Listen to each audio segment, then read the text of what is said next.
So let's go ahead and take a look at how using this version of the game. Now, I'll try to leave a download link to the game in the description. This is a bit dodgy for me to do, I guess. But at the end of the day, it is a free trial game anyway. So you know the game is free at the end of the day. So I don't think it should be too much of an issue. But if there's not a download link in the description for this, you'll know why I am. But anyway, hopefully I can leave this in the description. So you can just go ahead and download the free trial here of this Xbox Live Arcade game. And then not only that, we're gonna want the FreeMyXe beta, which applies the HV and kernel patches to allow you to load homebrew from the dashboard. So we're gonna want to go ahead and we want to download, of course, the exploit itself. Xbox 360 bad update. We can head over here to the latest release and download the retail USB zip and the tools.zip file.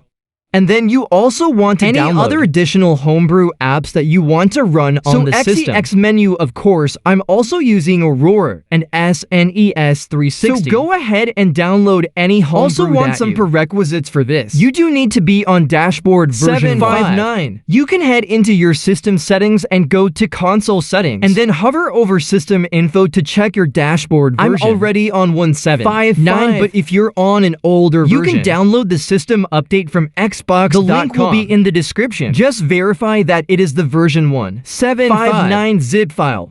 Once it's downloaded, it should say it in the file name. And then you can open it up and extract the $sign system update folder to the root of a FAT3 to formatted USB and then plug that USB into your Xbox. And it will give you the update prompt. And you can then update your system. I would also recommend disconnecting from the network so that you don't end up getting your console banned from Xbox when running homebrew on your console. Although it's generally not recommended to run this if you are planning to use Xbox Live in the future, because your console could still get banned by, you know, some kind of affiliation with some of your profiles, having achievements and stuff unlocked from homebrew applications. So anyway, with all those prerequisites out of the way, let's go ahead and look at how we set this up with this new game. So what we're gonna want to do, first of all, is get a USB drive that's formatted in FAT3 to format. You can use Rufus to format the drive in FAT3 or you can use the Xbox itself, which has the option to format the drive in the storage settings, and that will format it to FAT3 to format. Then what we want to do is plug that USB into our computer. And we can head over to the view section, show and make sure that hidden items is ticked, along with file name extensions. In case you formatted it on the Xbox 360 and you have the hidden content folder, we need to make sure that shows up. Then we're gonna open up the Xbox 360 bad retail update. And now we can select Rock Band Blitz instead of Tony Hawk's American Wasteland. And we can extract these folders out to the root of our USB stick, and that gets the exploit installed.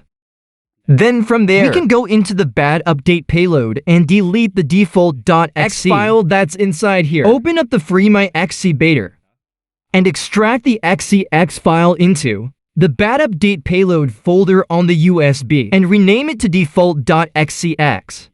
So default.xex, and from there, we can go back to the root of the USB drive and install a number of different things. So we want to install the actual trial of the game itself, if you don't already have it. So we'll open up this RAR archive. You need to have 7-zip or WinRAR in order to open these files. And then we're just gonna take the content folder and extract it to the root of our USB. And that will get the game demo installed that we can use to run the exploit. I'll also leave the homebrew in the description, so we need XEX So we'll open this up with WinRAR or 7-zip.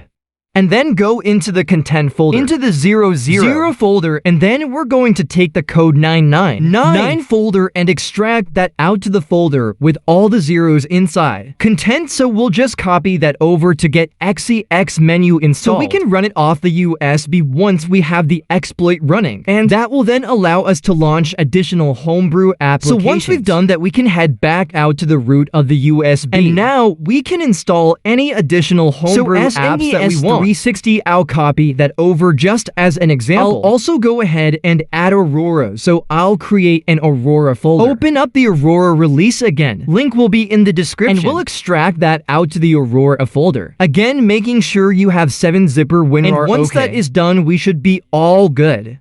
Here, the last thing we need to do is patch the homebrew to make sure that they can run with the exploit again. Future versions of these homebrew might have a version that targets this exploit, so they'll already be patched. But in the early stages, we need to patch them manually. So what we're gonna do is open up the tool .zip that we downloaded from the exploit and extract the XE patcher application over to our desktop. From there, we can open this up and then right-click in this folder with tool.x and open in terminal to open up a command window in here. And all I'm gonna do is just press the up arrow key on my keyboard to enter the commands I've done on my previous videos. But what you want to type in is ./x tool.x space dash m space or space dash or space a. That is the command you want to enter. It will be linked in the description. Then you just want to take any XEX files for any homebrew apps that you have and just drag that in. And then press enter to patch the executable to remove all limits and set it to retail mode, which will allow it to load with this exploit. And of course, we also want to do the same with any other homebrew apps. So I'll press the up arrow key on my keyboard to re-enter the command. Get rid of the Aurora file path, and I'll take my SNEX file and drag that in and patch that one as well. So you just want to do this to any homebrew applications or emulators that you're wanting to run using this exploit. And then we should be all good. So that's the USB drive fully set up and prepared. So we can go ahead and eject this drive and plug it into our Xbox 360. Okay, so once we're on the Xbox, we do not need to sign into a specific profile. So you can use any profile that you want that's on your Xbox. Although it would be recommended to create a new account. Oh, just like a throwaway account that you can use for running homebrew. We can then go to the My Games section and the game should show up. The one that's on the USB drive, which is Rock Band Blitz. And this is just the trial version, which is accessible here. So we can run the game. Another thing that makes this game better for loading the exploit is that we can load it immediately as soon as the game loads right from the start screen. Whereas with Tony Hawk's American Wasteland, you have to go into Free and go into a bunch of different options in the menu to load the save file. Whereas this game, as soon as we're in the start screen, we just press A and it will immediately start running the exploit. Now it may prompt you the first time to select a storage device to load the save file from, in which case you're going to want to select the USB storage device as the device that has the save file on it. And that is what you're gonna want to do. And you can see it now says it's running the exploit. And now it is just awaiting game. Now, if you run into any problems while trying to run this, it freezes during loading or trying to, check for DLC content. You need to make sure you don't have any DLC or custom tracks for any Rock Band games installed on your console. If you do, you will need to transfer those or move those to, say, another USB drive, and then make sure that USB drive is not connected, because you do not want to have any custom tracks or DLC for any of the Rock Band games installed while you're trying to run this, because it will interfere with the exploit. So that is an important thing to note there. But as you can see, we are running no problem here. So once you get to the running exploit stage, you just have to wait. You'll see different lights on the front of your console change as the exploit is running. You'll know it's working once all 4 LEDs are lit up at the same time on the front of the console. That means it's running successfully. But the other important thing here is previously, you have to set a 20-minute timer and wait for it to get to 20 minutes. If it's still in the loading screen after 20 minutes, you would then have to restart and run it again. The good thing about this is we can actually see the background is still animating while we're loading the exploit. And then not only that, we also have music that's also playing in the background. I probably have to mute it for copyright reasons. There's music playing in the background as well. So if that music stops and the screen freezes and the background is no longer animated, then that means the exploit has failed and you can just turn it on and try and run it again. And then you can restart and rerun the exploit. So just as an example, you can see that the screen has frozen here. So I turned off the console, rebooted, went back on the game, loaded it again, and had to do that 3 or 4 times before I managed to get it successfully. But as you can see, once it loads successfully, you'll get a black screen when you connect your controller. You should get the message prompt that the FreeMyXe has loaded successfully. And you'll get the messages that you can click OK to. I'm using the older version of FreeMyXe because this was recorded previously. But obviously, you'll be running the latest version, and once it's loaded, it should have patched the HV in kernel, and it will then return you back to the dashboard. And once you're on the dashboard, you can then head back to your My Games section, and you can see we have a bunch of new games showing up here. And that's because this hard drive is also used on my RGH. So it has a bunch of games and games on demand formats that normally would not appear in retail mode. Which did not appear, of course, when we first went to run the exploit. But now that we had everything patched and the exploit is running, they're all available and they're all accessible here. And that will also include, of course, 20 menu, which you should find there on your USB. So we can go ahead and launch 20 menu to be able to load other homebrew applications. So once we get XX menu loaded, we can press right bumper RB to switch to the drives.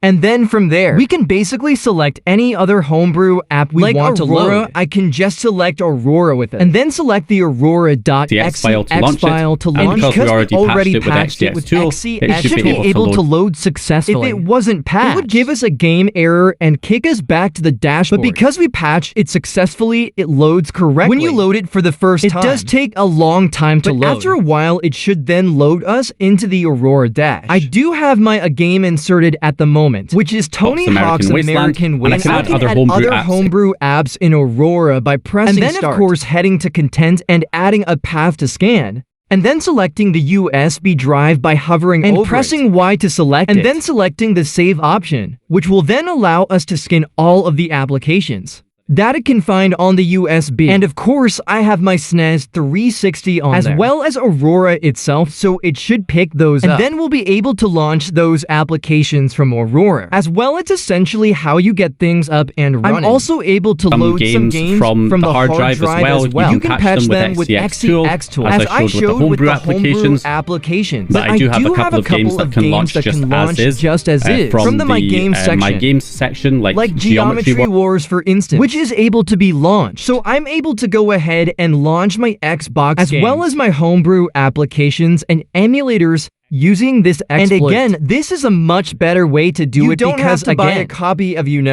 Tony Hawk's American Wasteland to run. You can just get this trial version of Rock Band Blitz, and you'll be able to get the exploit loaded with the trial. And it loads a lot faster because you don't have to go through a bunch of menu options. It's just right on the start screen. It will immediately load the exploit, but you can easily tell when the exploit has failed as it fails, because the screen freezes and the music stops playing. And then you know that it's not worked. And you can restart and try and run it again to get the exploit running much faster, instead of having to wait 20 minutes. Now, of course, this is my third video on the topic, and if any other new games get added, I'm probably not going to make a new video each game that gets added that you can use to run this exploit with, because I think we're pretty much where we want to be now, with a game that we can use as a trial version of, which is pretty much the perfect setup without having to actually go out and buy a physical copy of a game to load. This exploit with. So even if other games come out in the future, that will be great. But unless they significantly reduce the